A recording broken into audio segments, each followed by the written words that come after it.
you have to realize that you don't know what you don't know. And if you don't know what you don't know and you try to outsource it, you're kind of shooting yourself in the foot because you don't know what's supposed to be what, because you don't have any prior knowledge or experience to know if they're doing it correctly. So welcome back to the Detailing Business Class podcast, where you'll learn proven tactics and strategies on sales, marketing, and operations to grow your business. I'm your host, Oscar Gill, and my goal is to elevate you as a detailer and business owner to the next level. In today's episode, we're going to break down 3 marketing channels. The first one being Instagram, Facebook ads. The second is Google ads. And then the third is search engine optimization. And you just hear at a high level overview of how you can implement these strategies, the pros and cons of some, and when it makes sense to use a strategy depending on where you are in your business. And if you want to see a full breakdown of our own business and how we market our services and how we grew to $10,000 per month, you can go to detailclass.com or just click the link in the description box or in the show notes to access and sign up for the free training. Let's go ahead and get started. And welcome back to another great episode. I'm glad to have you here. Today, we're going to talk about 3 marketing channels.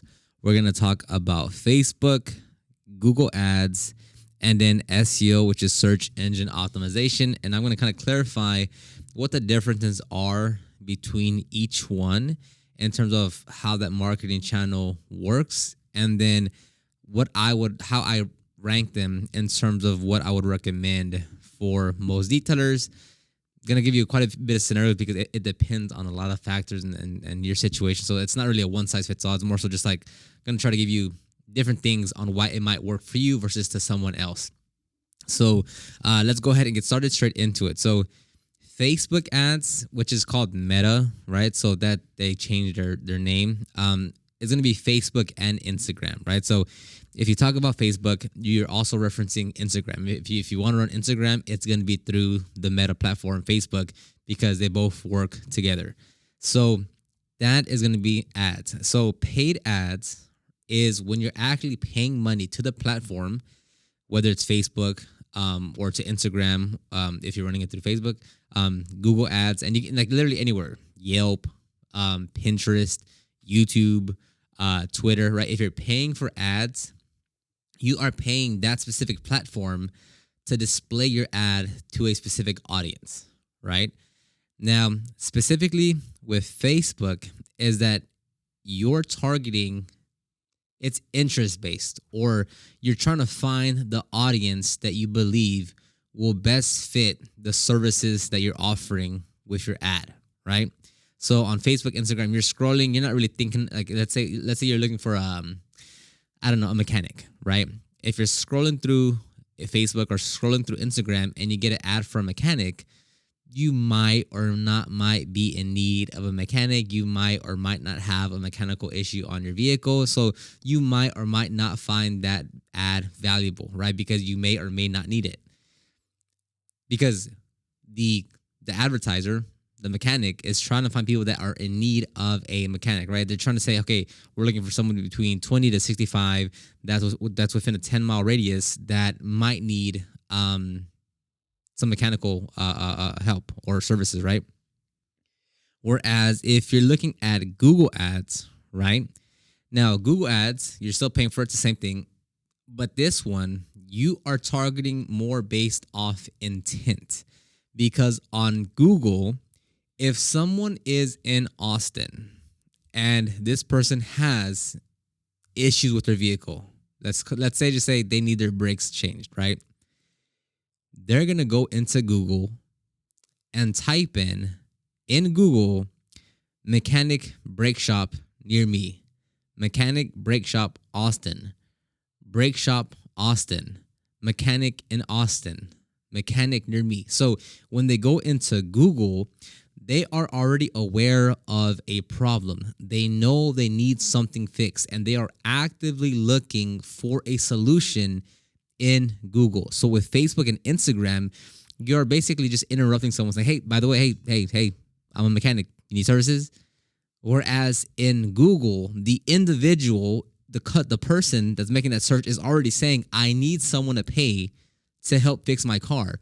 Who is going to be that provider, right? So the platform that's the biggest difference between the two, amongst other things. But as far as like Facebook, Instagram, you are trying to reach the audience that is most likely to need mechanic services. Whereas with Google Ads, you are displaying your ad to someone that's already searching for a mechanic. You see the big difference? So those two are paid ads, right? Meaning you have to pay money to display that ad. Now, the actual implementation of how the costs break down, that's going to be all entirely different. I'm not going to go into the weeds of that. But just know paid ads, you're actually paying to display your money, and then the differences between Facebook ads and Google ads. Now, between these two, there is no right or wrong answer as far as like which one is better, because they both work if you know what you're doing and you play the game long enough to understand how to actually implement and optimize. Where the difference might be is how it fits into your strategy. And we'll touch on that a little bit later in terms of when and where that should be done.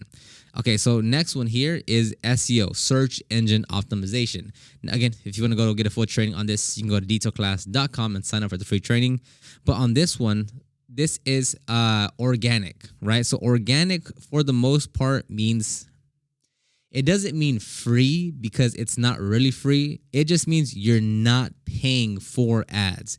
And the reason why I say that is because if you're doing SEO, it's through your website, right? So whether it's WordPress, Squarespace, Weebly, Wix, GoDaddy, whatever, you're still going to be paying for your website subscription. You still have to pay for your domain. Depending if you're what platform you choose, you're still paying for your hosting platform. You might still be paying for I don't know, some other thing. So it's not really free because you still got to work on it, right? If you have someone that's creating your website, if you're hiring a content writer, whatever the case may be, there are costs associated to it. But it is free in the sense that Google isn't charging you anything to do SEO. They're not charging you to get on the first page. They're not charging you to be there, right? So with organic SEO, this is strictly just, well, technically, this can be on any search engine, right? So the SEO can be applied to technically Instagram now, to Yelp, to Pinterest, to Bing, to any other search, Quora. All those things are search engines. We're specifically here talking about Google. So on Google, there are multiple spots on the first page. So we'll keep it with. Actually, we'll just switch it to a detailer. Why am I even giving you a different kind of center? Let's talk about detailers, right? So if a customer is interested in detailing, right? So let's say if they're in Google, right? Someone is going into Google thinking, I have a problem with my vehicle. It's dirty, or the scratches are all over my vehicle and I want to get it polished, or I want to get it coated, or I want to get the interior cleaned, or I want PPF, or I want tint, right? That idea, that problem is already in the individual's head. So they're going to go to Google and type in, let's keep it with Austin. If you're in Austin, they're going to look for keywords. It's called queries, but I'm going to call it keywords. They're going to search up things like Austin auto detailing, Austin car detailing, Austin mobile detailing, Austin paint correction, Austin headlight restoration. So they're actively searching for a provider that they can pay to take care of the vehicle.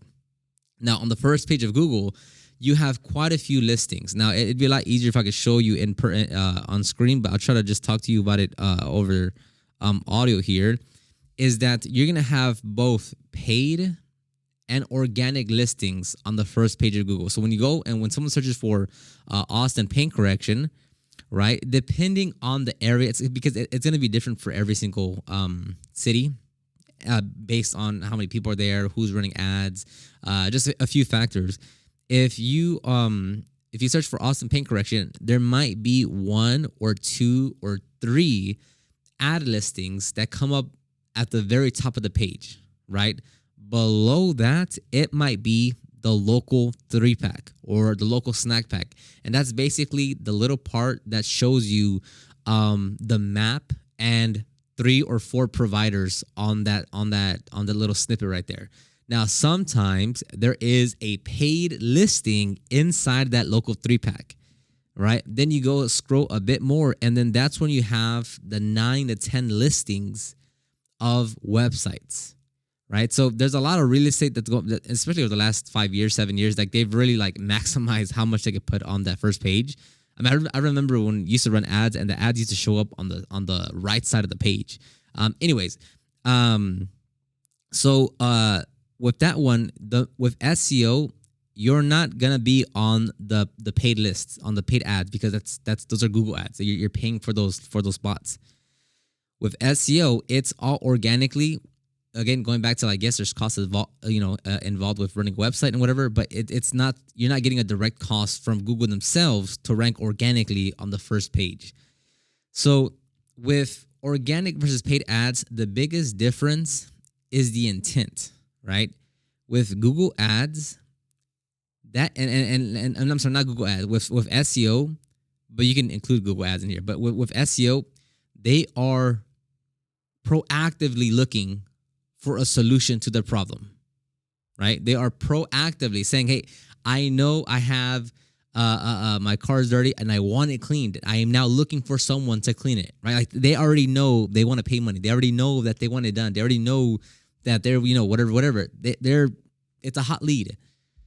Versus if you're running ads on Facebook or Instagram, you don't know what that person is thinking. You don't know if they care about detailing. If they don't like it, you're just hoping that you're targeting the right kind of audience or demographics that will be more likely to want detailing, right?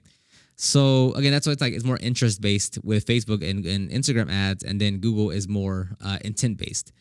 So as a whole, just as a blanket statement, any organic leads are typically warmer. And when I say warm, I mean like they're a lot more ready to buy versus colder leads. So colder leads is typically through ads, because again, they're not looking for a detailer.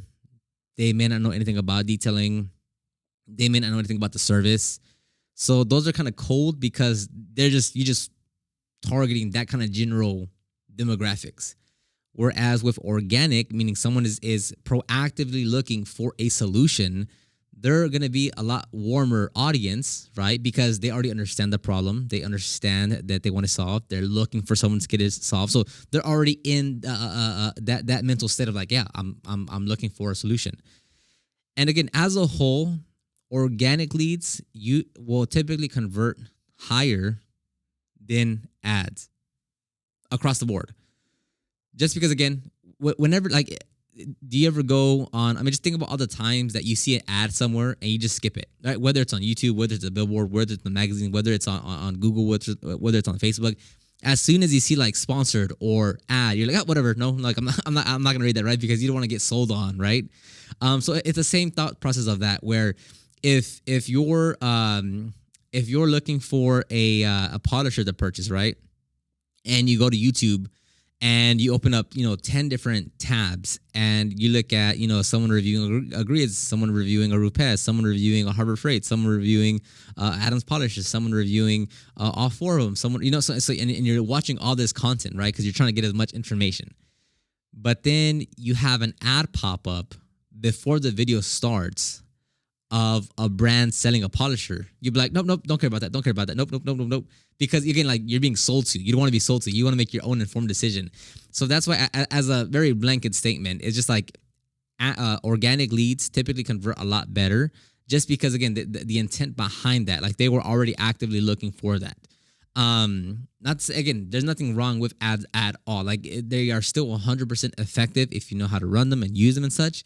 But just again, like if you put 100 leads in ads and 100 leads in organic, I'd be very confident to say that the organic leads convert a lot higher, just because the intent behind that. So when is it the right time? When is the right time to run either?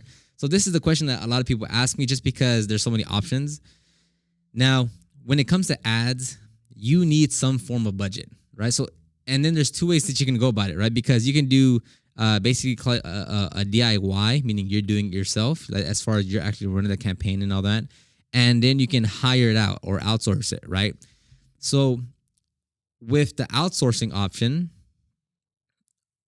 you have to realize that you don't know what you don't know. And if you don't know what you don't know and you try to outsource it, you're kind of shooting yourself in the foot because you don't know what's supposed to be what, because you don't have any prior knowledge or experience to know if they're doing it correctly. So with hiring it out, like you can't go through a Fiverr or through an Upwork and hire someone that says that they've been doing ads for however long. Like you have to be able to prove that they have a track record, that they know what they're doing, that they're, competent in their skills, that they have, customers, clients from other industries that they can prove to you that, hey, look, this is what I've been doing. Because I've seen it time and time again, where the ad campaigns that they're running is just horrendous. It's hideous. They're spending, it could be 300, 3,000 or 30,000 a month in ads, and the campaign is just set up so crappily. I just came up with that word, that they are wasting like 80, 90% of that money, and it's going nowhere because they don't know what they don't know, right? And this is not, this is nothing against the owner or anything, because again, they're trusting this third party company to run the ads. But you look inside the platform, their campaigns, and it's just like, bro, this is a total wash. Like this is just money down the drain, like 100%. So if you're gonna go the outsource route, you're gonna have to pay someone that's reputable, not some friend that knows some website design and he wants to do your ads. Trust me, that person doesn't know anything about ads. I've heard that story dozens of times already. It doesn't work out. So you have to hire someone that's reputable, that does quality work. Now, if you're gonna hire someone that does reputable work, quality work, that knows what they're doing, that has a proven track record, you're not paying $300 a month, right? Well, again, it depends on your area, where you are, for sure. But that could be, and it, depending on your budget as well. Meaning, it depends on the agency does it or whoever you're hiring, because sometimes they're like if you're spending less than 1,000, it might be X amount for their fee. If you're spending 10,000, it'll be X amount for their fee. If you're spending 25,000, it'll be X amount for their fee. Just because there's the level of work is a bit different if you're spending 1,000 a month versus 25,000 a month. So you might pay 500, 800, or 1,200 bucks a month for the management fee, for them to be in control of your account. That's not including your ad budget. So let's say that the agency's fee, call it, is 500 bucks, and your ad spend is 500, right? So you're paying, these are just made up numbers, don't look too much into this. So your total cost per month is $1,000, but only 500 of that is actually getting spent on ads. So again, not that that's bad. Does that fit in your? Am I recording right now? Does that fit in your? I always get so scared that I'm not recording because I'm looking at the camera, but then I always look over here to make sure that I actually am recording.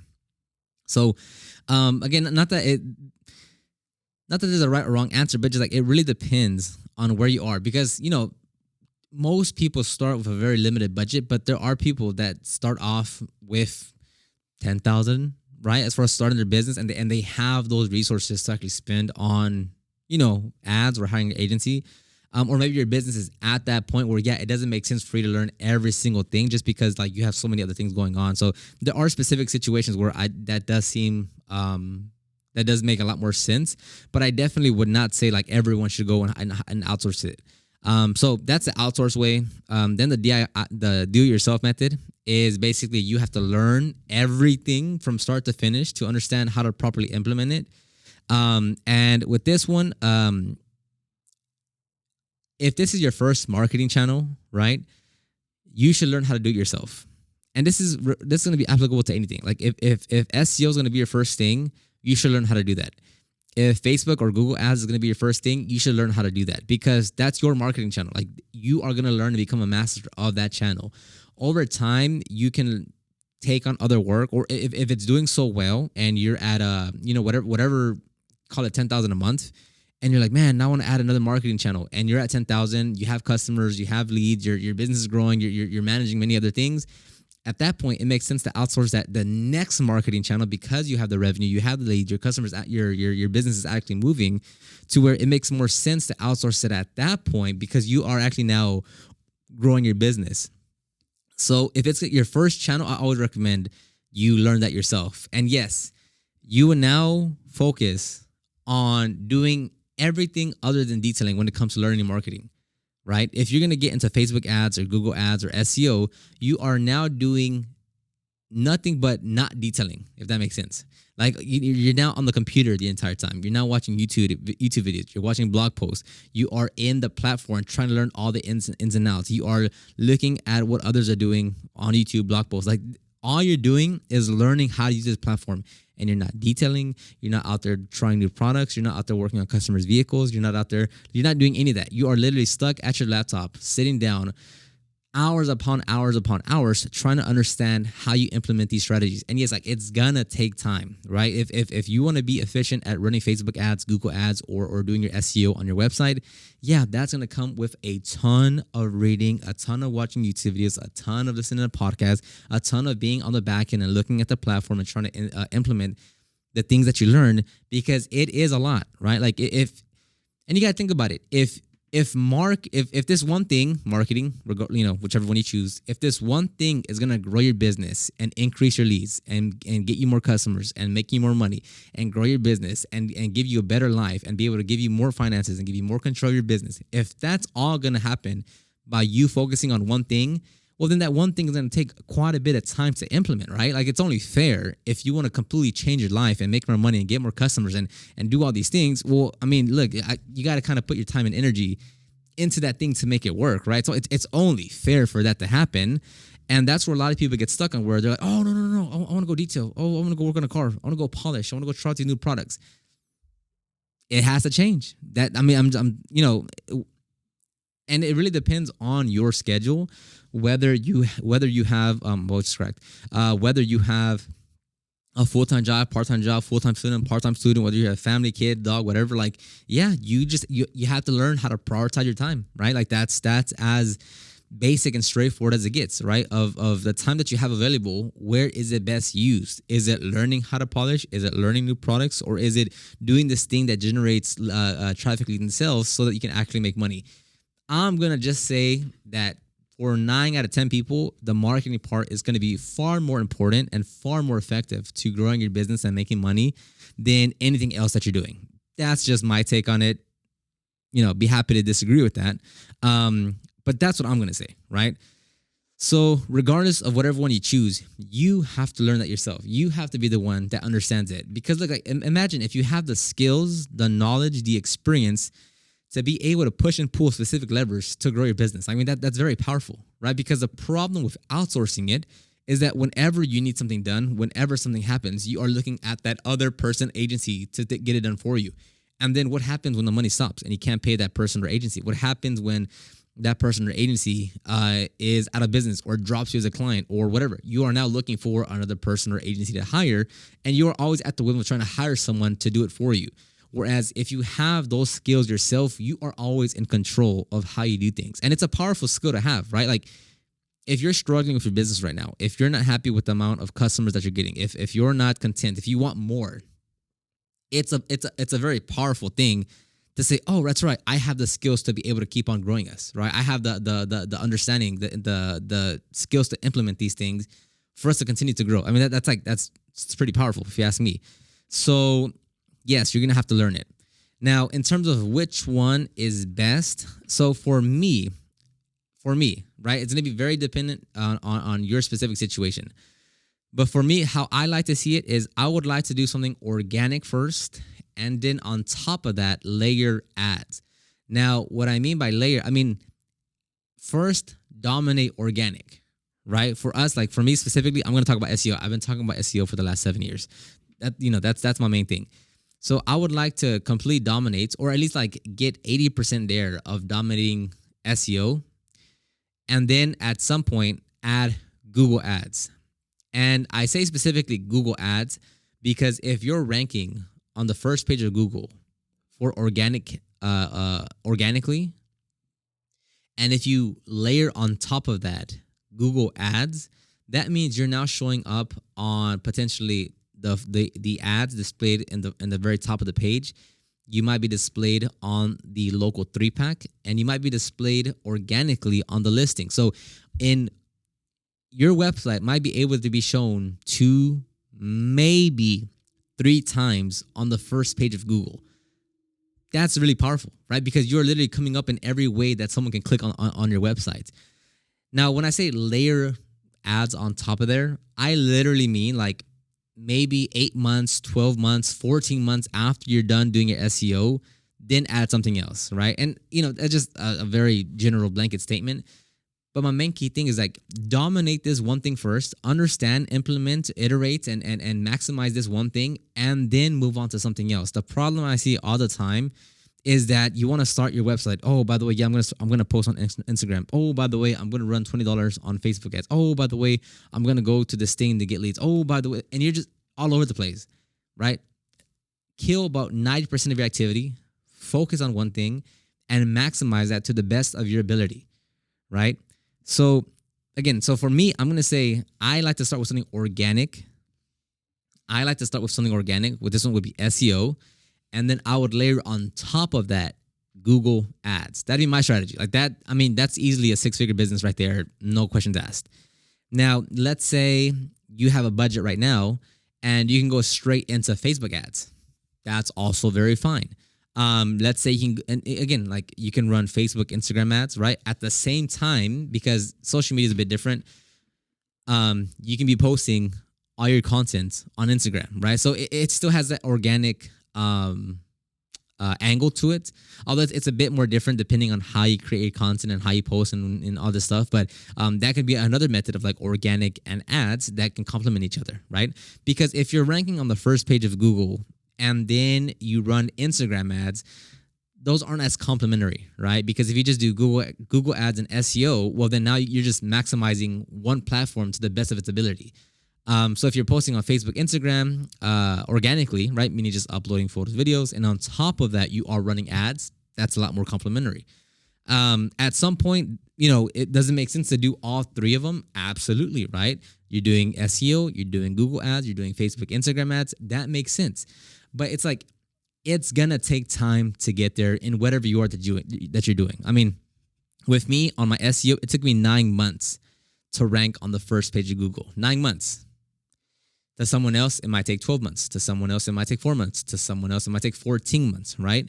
If you're running Facebook ads, Instagram ads, like a big part to your ad strategy is how much you're spending, right? If you're spending $200 a month, that's only going to get you so far. $200 versus $2,000 a month is completely different. And the amount of leads and data and customers that you're able to generate will be completely different. So there's a lot of factors that go into it. Now, I would say on the ads portion, just real quick, if you're doing Google ads, don't use their smart campaign. That's not going to be a great experience. It's made to be set up super fast, super easy, so you can start spending money immediately.